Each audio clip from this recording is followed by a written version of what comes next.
तो हमारी आज की वोटिंग के बाद से पहले चरण की वोटिंग हो रही बिहार में, हम बातचीत कर रहे हैं मतदाताओं से। देखिए स्थानीय युवा हैं, अब इनसे बातचीत कर रहे हैं। क्या कहेंगे आप, प्रदेश में रहते हैं या घर पे ही रहते हैं? जी प्रदेश से हम रहते हैं। हम ये चाहते हैं कि अपना अच्छा, इस बार छठ में आए हैं घर प्रदेश से भी? यहाँ छठ में अच्छा, ट्रेन में आपको भीड़ का सामना करना पड़ा? सामना तो करना पड़ा। तो ये बताइए, 12,000 रेल मंत्री जी कह रहे थे कि स्पेशल ट्रेन चला गया। बिहार के लोगों के लिए विशेष बातें कहेंगे कि उनके लिए हम विशेष ट्रेन चला रहे हैं। जो कम पैसा कमाता है वो कैसे रिजर्वेशन ला सकता है? नहीं आ सकता, ठीक है। तो आप बताइए कि 12,000 ट्रेन चली होती तो आपको इतनी परेशानी तो नहीं झेलनी पड़ी होती जितना झेलना पड़ा। आप मानते हैं कि 12,000 ट्रेन चली थी? नहीं, ये मैं नहीं मानता। स्पेशल ट्रेन 13,400 डेली ट्रेन चलता है देश में, और 12,000 मंत्री जी कह रहे थे कि 12,000 हम स्पेशल ट्रेन चला रहे हैं। अब लेकिन इतना विश्वास है आपको? 12,000 ट्रेन चली होती तो इतनी भीड़ जो यात्रियों को दिख रही थी ट्रेन में छठ पूजा के दौरान दिखती? बहुत भीड़ है, भीड़ तो बहुत थी। तो क्या बिहार के यूपी के लिए तो बहुत ज़्यादा भीड़ गाड़ी कभी भी चलता है। वोट आपने कर दिया? वोट तो हो गया जी अपना। ज़्यादातर लोगों का ये मानना है, यहाँ पे जो कुजायकोट विधानसभा क्षेत्र है, एक विद्यालय के नज़दीक हम है जहाँ वोटिंग प्रक्रिया इसमें चल रही है।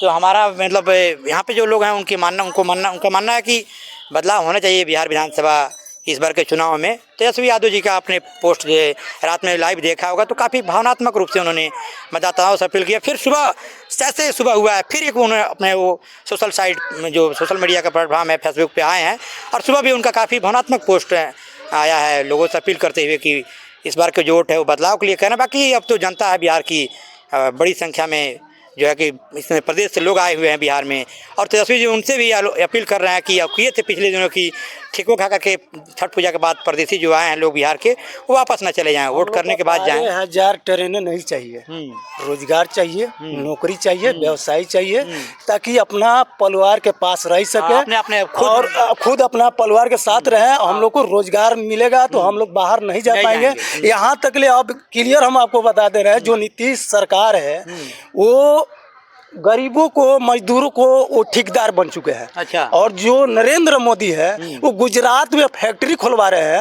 और यहाँ लेबरों को ठेकेदार ये नीतीश कुमार बन गए हैं। यहाँ से भेजवा रहे हैं, और उधर फैक्ट्री खुल रहा है। ये नहीं देख रहे हैं कि हमारे बिहार में रोजगार मिलता, नौकरी चाकरी मिलता तो हमारे बिहार का युवा जो भी पढ़े लिखे हैं वो कम से कम भाई अपना बिहार में रहकर अपना भी होते हैं। बिहार के लोग काफी मतलब उनको अपमानित होना पड़ता है, कई बार जाति के नाम पे, कई बार बोली के नाम पे। आप देखते होंगे महाराष्ट्र में कई बार उनको भाषा के नाम आधार पे अमानवीय व्यवहार किया जाता है। हाँ बिल्कुल वो ऐसे भी पलटू चचा है, वो पलटू राम उनको नाम रखा गया है। वो लेबरों को ठेकेदार बन गए हैं। लेबर यहाँ से दे रहे हैं गुजरात में, वहाँ फैक्ट्री नरेंद्र मोदी खुलवा रहे हैं, और यहाँ गरीबों को जो राशन दे रहे हैं, कह रहे हैं कि गरीबों को राशन दे रहे हैं, तो वहाँ फैक्ट्री खुलवा रहे हैं। यहाँ अगर बिहार में फैक्ट्री खुलवाए होते तो यहाँ ये सब कहने की जरूरत नहीं पड़ता। अच्छा, यहाँ से लोग जाए थी बाहर में कमाने के लिए। आपने वोट दिया है? वोट नहीं, मेरे पापा मम्मी दिए थे। अच्छा, अभी वोटिंग आपका उम्र नहीं हुआ है? नहीं ना यही। अच्छा, एक सवाल आपसे पूछना चाहते हैं। SIR जब किया जा रहा था, SIR की घोषणा अभी चुनाव आयोग ने देश के कई राज्यों में कर दिया कि वहाँ मतलब होगी, यूपी में भी अभी शुरू हो रहा है। उसमें कहा जा रहा था गड़बड़ियाँ की जा रही थी, क्या सच में गड़बड़ी हो रही है? गड़बड़ी हो रही थी। तो आपके भी अगल बगल के जानने वाले का नाम कटा है क्या? जी, बहुत लोगों का अभी लोग आए हैं, बहुत लोगों का नाम नहीं कटा है, लोग वापस चले गए। नाम कट गया, वोट नहीं दे पाए? नहीं दे पा रहे। चुनाव आयोग तो कहा था कि पूरे पारदर्शिता बरती गई है, लेकिन नाम कटा हुआ है। नाम कटा है? जी, नाम कटा हुआ है। तो देखिए स्थानीय भाजपा सरकार का वो अपना रील है कि अपना जो योगदान दिया है, नाम काट दिया है। तो देखिए भाजपा सरकार इनका मानना है कि जो SIR किया जा रहा था, मतदाता पुनरीक्षण जो बृहद अभियान चला 30 सितंबर के जो कंप्लीट हुआ, उसके बाद से वोटर लिस्ट की जारी हुआ बिहार विधानसभा चुनाव के, और उसके बाद अगले हफ्ते में चुनाव की जो डेट का ऐलान की घोषणा हो गई, उसमें बड़ी संख्या में मतदाताओं के नाम काटे गए। यहाँ भी बड़ी संख्या में मतदाता, इनका एक दावा है कि आ रहे हैं और नाम वोटर लिस्ट में नहीं होने के चलते वापस चले जा रहे हैं। आखिर ये कैसे पारदर्शिता बरती गई, कैसे इसको इतना मतलब सुविधा इसमें बरती गई कहा जाए तो, जिससे जो स्थानीय मतदाता है वो वोट के अपने अधिकार से वंचित हो जा रहे हैं। लोकतंत्र का महापर्व है, 5 साल पे एक बार अवसर आता है, ये वोट देने का मौका मिलता है, और उसमें भी आदमी वोट नहीं दे पा रहा है।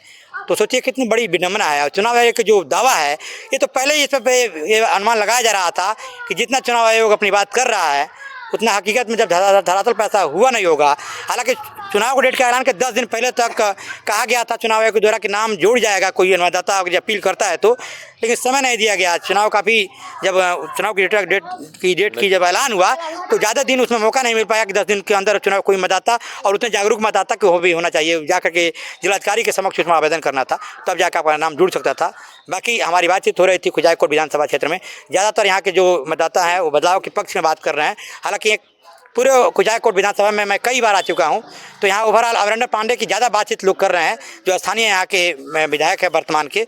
लेकिन देखने वाली बात होगी जब 14 नवंबर को वोटों की गिनती होती है तो क्या सचमुच में इस बार यहाँ से भी बदलाव होता है और पूरे बिहार में बदलाव होता है या नहीं, ये बड़ा सवाल होगा। आप अब देख रहे थे आप तो नसन जी, हमारी खबर कैसी लगी कमेंट बॉक्स में जाकर अपनी राय जरूर दीजिएगा। जय हिंद, जय भारत।